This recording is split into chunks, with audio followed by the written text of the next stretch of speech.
اللہ بے نیاز ہے، وہ نہ کسی کا باپ ہے اور نہ کسی کا بیٹا، اس کا کوئی ہمسر نہیں۔ کیا یہ حقیقت نہیں ہے کہ جب ہم تاروں بھرے آسمان، چوڑی چکری زمین، اتھاہ سمندر، بہتی ہوئی دریا، اونچے اونچے پہاڑ دیکھتے ہیں تو بے ساختہ یہ خیال آتا ہے کہ ان کا کوئی خالق ہے، کوئی ہے جس نے ان چیزوں کی تخلیق کی ہے۔ پھر ایک قدم اور آگے بڑھاتے ہیں اور سوچتے ہیں، رات آتی ہے، دن رخصت ہو جاتا ہے، صبح ہوتی ہے، شام ہوتی ہے، کائنات کا نظام بندے ٹکے اصولوں کے مطابق چل رہا ہے، کہیں سے کوئی خرابی نہیں، شمس و قمر اپنے وقت پر نکلتے ہیں اور اپنے وقت پر ڈوب جاتے ہیں، تو بے ساختہ یہ کہنا پڑتا ہے کہ اس عظیم کائنات کا کوئی حاکم ہے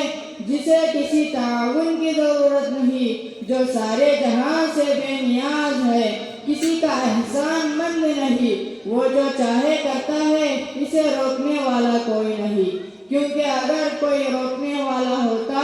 تو دنیا کا نظام اس اچھے ڈھنگ سے نہ چلتا۔ لو کان فیہما آلہۃ الا اللہ لفسدتا، اگر دونوں میں یعنی زمین و آسمان میں اللہ کے علاوہ کوئی اور معبود ہوتا تو وہ دونوں ٹوٹ پھوٹ جاتے۔ جب کسی ملک میں دو بادشاہ نہیں رہ سکتے، کسی بھی ادارے کے کئی صدر نہیں ہو سکتے، تو بھلا اس کائنات کے کئی حاکم کیسے ہو سکتے ہیں؟ عجیب لوگ ہیں جو سارے جہاں کے کئی صدر مانتے ہیں، کوئی باپ، بیٹا اور روح القدس کا نظریہ تراشے ہوئے ہیں،